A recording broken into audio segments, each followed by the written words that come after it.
people don't realize that they hired a radical group of Arab terrorists called the Wahhabis after their religion, and armed them. And the Americans wanted to break the back of the British monopoly on the Arabian Peninsula. They wanted to get oil.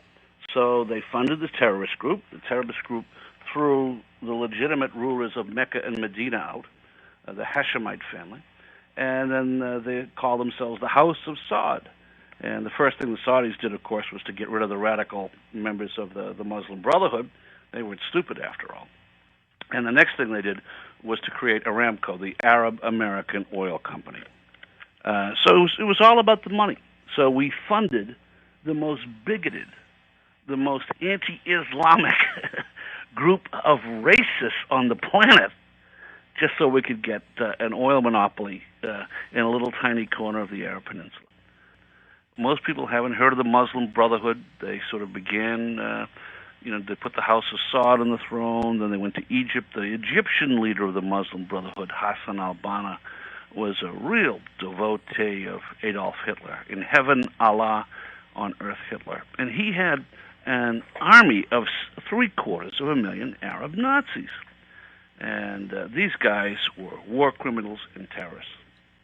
Not one of them was prosecuted. In fact, the worst of them, the Arab Nazi ambassador to Berlin, was the Grand Mufti of Jerusalem. He was Hitler's favorite Arab. Hitler personally briefed him on his plans to extend the Holocaust to the Middle East and North Africa. And Hitler's aide said, "My Führer, why would you tell all of our most sensitive state secrets to this Arab?" And Hitler said, "Because they support our goals so enthusiastically."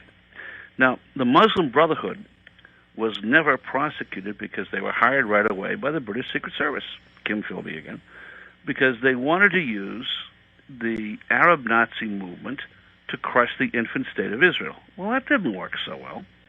And so when the new secular Arab government came in Egypt, Nasser was very concerned about this huge army of Arab Nazis running around the country, complete with their original German handlers. So Nasser ordered them thrown out. By this time, Eisenhower had been elected, Dulles was in charge of CIA, and he had to find a place to hide the Arab Nazis. So he asked the Saudis to take him in. The Saudis liked the Nazis anyway. Besides, most of the Egyptian Nazis were literate. The Saudis gave them jobs as school teachers. So we had a perfect storm of hatred. We had Nazi racism mixed with Islamic extremist bigotry. What the Saudi version of Islam is really a heresy. It's been condemned as a heresy more than 60 times before World War II. So we had Nazis as school teachers in Saudi Arabia. So the chief Nazi propagandist, Sayyid Qutb, his brother Muhammad Qutb, was the tutor of a young man named Osama bin Laden, as well as Dr. al-Zahri of Egypt. So it's no surprise that these guys grew up infused with Nazi ideology. Now, Dulles' idea, when he brought the Muslim Brotherhood into the U.S. in the 50s, was to use the Muslim Brotherhood as a proxy army of Arab Nazis to fight the Arab communists during the Cold War. Now, of course, it was a real farce, but, during the 1980s, Vice President Bush actually, took the Arab Nazis out of the closet for the last time and used them to recruit the Mujahideen in Afghanistan. But this was too much even for the Saudis. They wouldn't let this crazy army of second-generation Nazis back into their country, so they paid them off to stay out of Saudi Arabia and go bomb somewhere else. And they eventually did on 9/11. What the 9/11 Commission doesn't know is that the Justice Department and the State Department have withheld all the Muslim Brotherhood files from them. And there was a huge Muslim Brotherhood support network for Al-Qaeda in the U.S. that helped the 9/11 bombers. To this day, America is the only Western nation that doesn't declare the Muslim Brotherhood as a terrorist group. Even the Arab states do that. A professor here in Florida named Sami Al-Arian, who was actually on the world board of a terrorist group, the Palestinian Islamic Jihad, one of the splinter factions of the Muslim Brotherhood. And the FBI was trying to recruit him as an informant. So I got frantic calls from people in the FBI and CIA saying, "You're going to help us. The Justice Department won't allow us to touch this guy." So what I did was I donated money to Professor Al-Arian's charities and then sued him to find out where my money had gone, and exposed him as a major terrorist leader in America. I'll give you another example. This guy, Samuel Al-Arian, I talked about, the Muslim Brotherhood, had also set up a gigantic stolen car ring in America, because you can steal a luxury car in America, ship it to Saudi Arabia, and sell it for 3 times its value. So we actually found that the purchaser of these stolen cars was a member of the Al-Qaeda Golden Chain. That's the top financiers of Osama bin Laden. And the cars that wouldn't fetch a big price, the older ones, were made into car bombs and used against American soldiers in Iraq. We found in at least 2 cases through the vehicle identification numbers of cars that have been stolen in America, shipped through Al-Arian's network here in Tampa, and were later used as car bombs to kill American soldiers. The investigation was quashed by the FBI.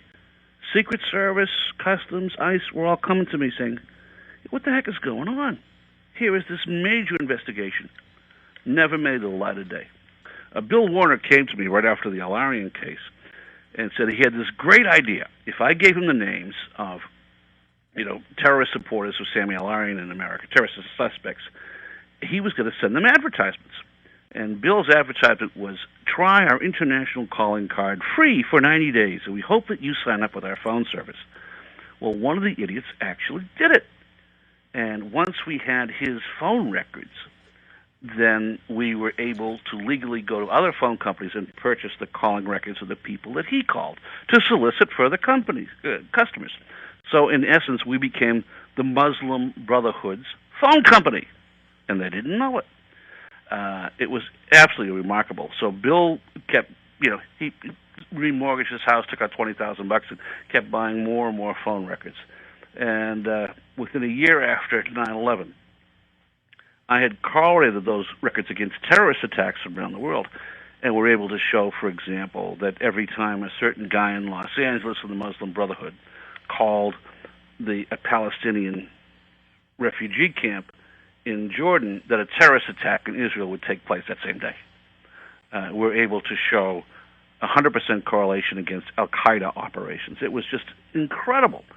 So we turned this giant phone database over to Northern Command, part of the U.S. military responsible for protecting America. We said, we think we have a map here of every terrorist logistical support cell in America. And when the military ran it through their computers, it lit up like a Christmas tree. They couldn't believe it. They knew that there were numbers overseas were terrorists. They didn't know who they were calling in America. So the military asked the FBI to come in to help them get search warrants and computer taps. And the FBI typically took credit for the operation. Neither Bill Warner nor I ever got the $1 million reward for justice for, tracking down terrorists. But what did happen is, as soon as the FBI found out that we had identified the Muslim Brotherhood, they all stopped using our phone cards.